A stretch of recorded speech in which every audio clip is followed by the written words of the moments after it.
IT job కోసం try చేస్తున్నారా? Coding ట్యూటర్‌లో ట్రైనింగ్‌తో పాటు స్టైఫండ్ అండ్ 100% జాబ్ గ్యారంటీ. నమస్తే, వెల్కమ్ టు సుమన్ టీవీ. నేను మీ సుమన్ టీవీ ఉష. కోల్కతా ఇన్సిడెంట్ గత కొద్ది రోజులుగా ఈ న్యూస్కి సంబంధించి మనం చాలా వీడియోస్ చేశాము అండ్ దాంతోపాటు కొంత ఇన్ఫర్మేషన్ ఎప్పటికప్పుడు తెలుసుకుంటూనే ఉన్నాము.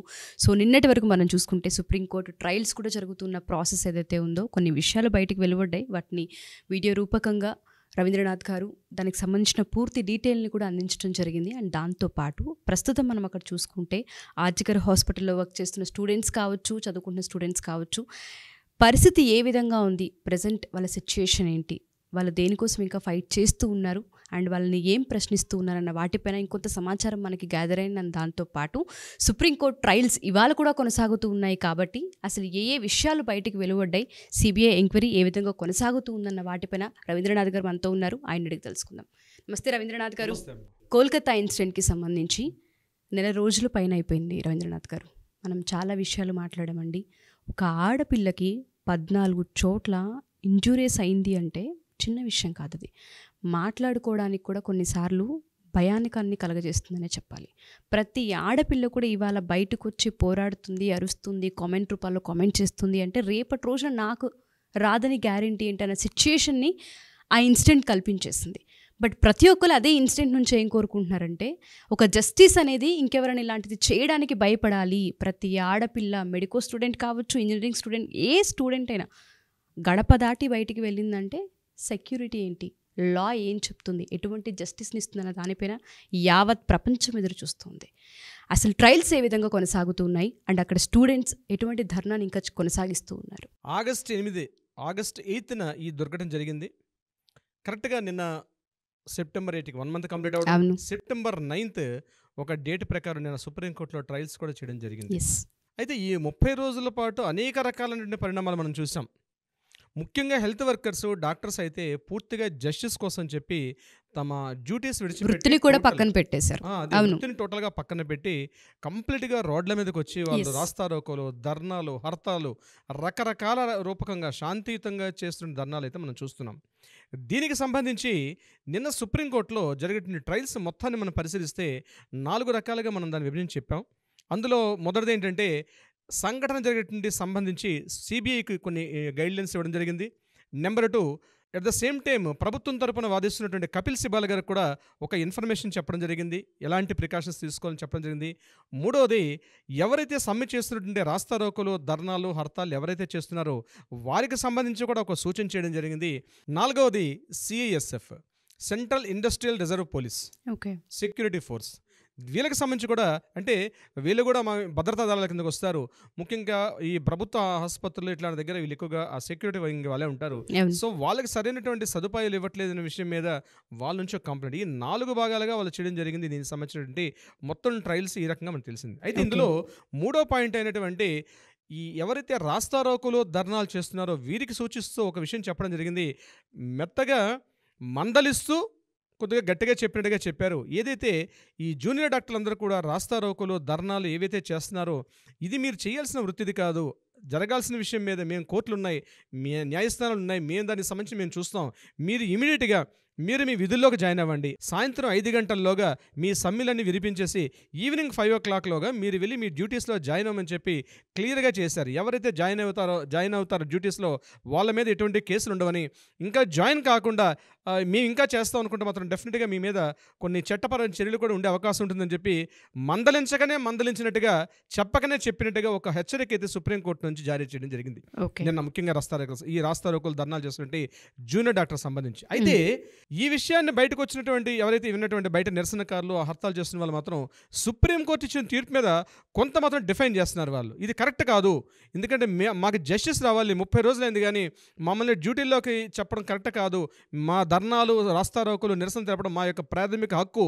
సో జరిగిన యాజిటేషన్ మాకు అక్కడ సెక్యూరిటీ పాయింట్ ఆఫ్ వ్యూ చాలా అంటే ఫెసిలిటీస్ మాకు అక్కడ జరుగుతున్నాయి కాబట్టి మేము చేస్తామని చెప్పి వీళ్ళు నిన్న సాయంత్రం ఒక ప్రెస్ నోట్ రిలీజ్ చేశారు.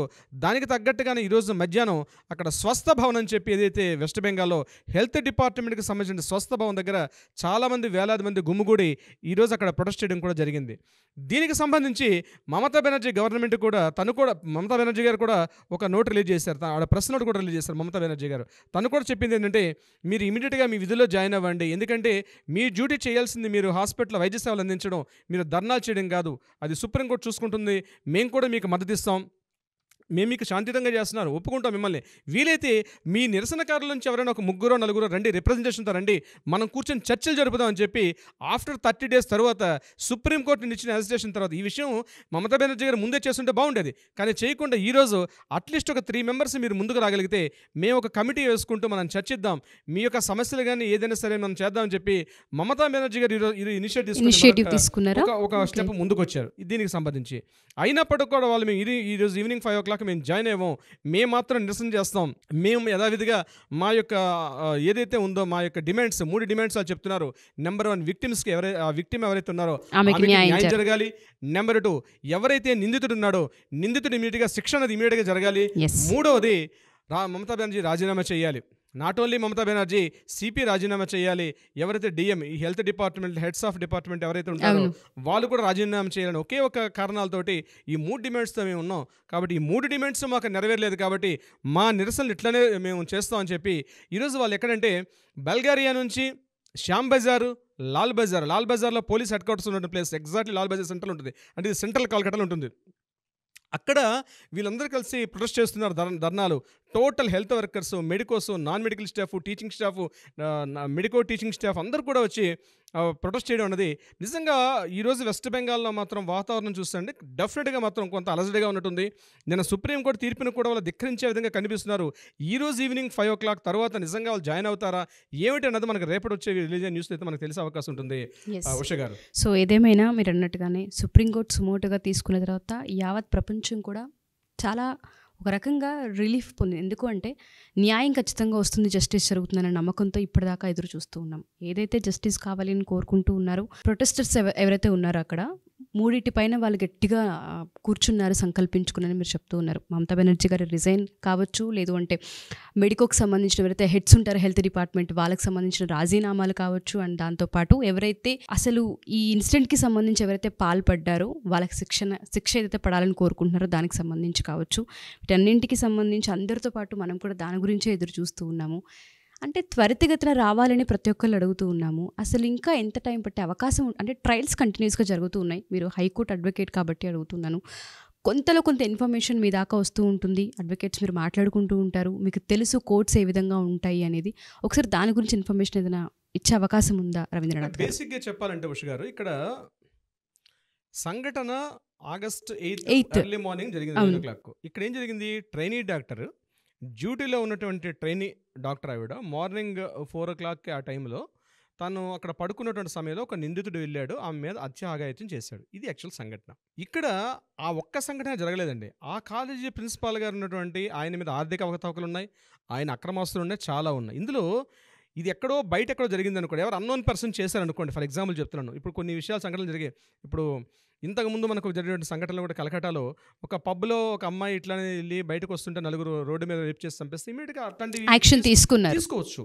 కానీ ఇదేంటంటే ఒక కాలేజీలో, అది కూడా డ్యూటీలో ఉన్నటువంటి ఒక వైద్యురాలు ఈవిడ, ట్రైనీ డాక్టర్ ఈవిడ, అటువంటి వ్యక్తికి జరిగిన సంఘటన అంటే ఇది ఏదో అప్పటికప్పుడు జరిగిందా, దీనిలో ఎంతమంది హస్తాలు ఉన్నాయి, అసలు ప్లాన్ ఎప్పటి నుంచి ఉంది, ప్లాన్ ఎప్పటి నడుస్తుంది, దీనికి ఇంటర్లింక్స్ చాలా తీస్తారు. అసలు ఆ అమ్మాయిని అటాక్ చేయడానికి గల మెయిన్ కారణం ఏంటి? ఏదో ఇప్పుడు అన్నోన్ పర్సన్ వచ్చాడు, జరిగింది సమ్ రేప్ అండ్ మర్డర్, అయితే పలానా పర్సన్ కనిపిస్తున్నాడు కాబట్టి ఎక్యూజ్ చేస్తారు, ట్రయల్స్ అవుతే డిస్కషన్ జడ్జిమెంట్ ఇచ్చేయచ్చు. బట్ ఈ కేసు అట్లాంటి కేసు కాదు. ఎందుకంటే మెడికల్ కాలేజీలో షీఈ్ స్టూడెంట్, సంజయ్ రాయ్ ఎవడు అదే కాలేజీలో ఇతను ఉన్నటువంటి సివిక్ వాలంటీర్, అదే కాలేజీ బయట ఇతను వర్క్ చేస్తున్నాడు. ఈ కాలేజీలో ప్రిన్సిపాల్ గారు మీద కొన్ని ఆర్థిక అభియోగాలు కావచ్చు, లేకపోతే హ్యూమన్ ట్రాఫికింగ్, ఇల్లీగల్ కి సంబంధించిన కొన్ని ఆరోపణలు కూడా ఉన్నాయి, ట్రాఫికింగ్, ఇట్లా చాలా అభియోగాలు ఉన్నాయి. సో ఈ అమ్మాయి మీద ఏదో జరిగిందంటే ఏదో రేప్ చేసి చంపేశాడు, ఏదో సెక్షన్ 64 and 103 అన్నట్టు చెప్పే పరిస్థితి కాదు ఇది. దీని వెనకాల చాలా హిడెన్స్ ఉన్నాయని తెలిసి వాళ్ళు ఎందుకు సస్పెక్ట్ చేస్తున్నారు. అందువల్ల నేనేమనుకుంటే బీయింగ్ అన్ అడ్వకేట్గా మీరు అడిగారు కాబట్టి చెప్తున్నాను, ఇది ఏదో ఓవర్ నైట్ టక్కన మార్నింగ్ వేసేసి జడ్జిమెంట్ అయిపోయింది కాబట్టి దిస్ ఇస్ అక్యూజ్డ్కి ఇమీడియట్గా ఒక లైఫ్ డెత్ లేకపోతే డెత్ సెంటెన్స్ ఇవ్వడం లేకపోతే లైఫ్ టైం ఇంప్రిజ్మెంట్ ఇవ్వడం అనేది ఇన్స్టెంట్గా ఇచ్చే పరిస్థితి కాదు ఇది ఇక్కడ. ఎందుకంటే దీనిలో ఇది ఇన్సిడెంట్ డిఫరెంట్గా చూడాలి. ఎస్ ఎగ్జాక్ట్లీ ఆ అమ్మాయికి విక్టిమ్ జరిగింది, ఆ అమ్మాయి మీద రేప్ అండ్ మర్డర్ జరిగింది, ఎస్ ఎగ్జాక్ట్లీ కరెక్టే. కానీ దీని మీద ఇంకా ఎవరో ప్రధాన స్థలం ఉన్నాయి. ఈ ఇంటరాగేషన్ పనిలో సిబిఐ వ్యవస్థ పనిచేస్తుంది. అందుకే సుప్రీంకోర్టు సుమోటోగా తీసుకుంది, హైకోర్టు ఇందులో ఇన్వాల్వ్మెంట్ అయింది. చాలా ఇష్యూస్ ఒక డిపార్ట్మెంటు, ఒక దర్యాప్తు సంస్థలు పూర్తి స్థాయిలో దర్యాప్తు చేస్తున్నాయి. కాబట్టి మనకు అనిపిస్తుంది, ఇది లేమెన్గా కామన్ మెన్గా మనకు అనిపిస్తుంది తొందరగా జస్టిస్ వస్తే అయిపోతుంది. It's true. కానీ ఈ సంఘటన మిగిలిన సంఘటనలతో పోల్చి మనం చూడలేం. It's a different situation. అందుకని ఈరోజు హెల్త్ వర్కర్స్ ఈరోజు ఇంతమంది రోడ్ల మీదకి వచ్చి ధర్నాలు రాస్తారు 30 రోజుల నుంచి యాజిటేషన్. నాట్ ఓన్లీ ఇండియా ఒక్కటే కాదండి, ఈరోజు వెస్ట్ బెంగాల్ ఇష్యూ కాదు, టోటల్గా వరల్డ్ వైడ్ మోర్ దాన్ 25 కంట్రీస్లో 130 సిటీస్లో జరుగుతున్నటువంటి యాజిటేషన్. ఈరోజు సందీప్ ఘోష్ మీద కూడా మనకి ఇంటర్నేషనల్ ఒక న్యూస్ కూడా రావడం జరిగింది. ఇంతకుముందు మనం ప్రీవియస్ వీడియోలో దాన్ని మనం షేర్ చేసుకోవడం కూడా జరిగింది. అయితే ఇంత కాంప్లికేటెడ్గా ఉన్న ఇష్యూ కాబట్టి జడ్జిమెంట్ డెఫినెట్గా వస్తుంది. ఎక్యూజ్డ్ ఎవరైతే ఉన్నారో అతను ఖచ్చితంగా మనకి ఏదైతే మన భారతీయ న్యాయ సంహిత శిక్షల ప్రకారం ఖచ్చితంగా శిక్షిస్తారు. కానీ తొందరగా రావాలని కోరుకున్నప్పుడు కూడా ఇది కాంప్లికేటెడ్గా, ఇది రకరకాల ముడులు ఉన్నాయి కాబట్టి ఇది ఎంత తొందరగా ఇన్వెస్టిగేషన్, ఇంట్రాగేషన్ ఆఫీసర్స్ ఎలా రిలీజ్ చేస్తారు. బట్ హెడ్స్ ఆఫ్ ఏంటంటే మన న్యాయ వ్యవస్థ మాత్రం 100% చాలా పవర్ఫుల్. మిగిలిన దేశాలతో పోలిస్తే ఇది కానీ అనుకుంటా మనం తొందర రావాలని, కానీ మన న్యాయ వ్యవస్థ లేట్ అయినా మంచి న్యాయం ఇస్తుంది. ఎందుకంటే సుమోటోగా సుప్రీంకోర్టు తీసుకోవడంలోనే దీన్ని మనం క్లియర్గా చెప్పొచ్చు. న్యాయ వ్యవస్థ జ్యుడిషియరీ ఇంకా బ్రతికే ఉంది. కొన్ని సంఘటనలు, ఈ 30 రోజులు జరిగిన సంఘటనలు చూస్తే న్యాయ వ్యవస్థ, జ్యుడిషియరీ వ్యవస్థ ఎలాంటి ఇనిషియేటివ్ తీసుకుంది, ఎలాంటి స్టెప్స్ని తీసుకుని ముందుకు వస్తున్నారని చెప్పడం కొన్ని సంఘటనలు కూడా జరిగినాయి దీనికి సంబంధించి. ట్రూ. సో మీరు అన్నట్టుగానే న్యాయస్థానం త్వరగా తీర్పునివ్వాలని, మీరు అన్నట్టుగానే వెనకైతే ఎవరైతే ఉన్నారో వాళ్ళందరి పేర్లు త్వరగానే బయటికి రావాలని కోరుకుందాం. థ్యాంక్ యూ రవీంద్రనాథ్ గారు. ఎప్పటికప్పుడు అప్డేట్ని వాచ్ చేస్తూ అసలు ఏం జరుగుతుందన్న కథనాలు కావచ్చు, లేదంటే అక్కడికి సంబంధించిన ట్రయల్స్ కావచ్చు, వీటన్నిటిని ఎప్పటికప్పుడు ఆడియన్స్కి అందజేస్తున్నా మీకు స్పెషల్ థ్యాంక్స్ అండి. థ్యాంక్ యూ సో మచ్ అమ్మా.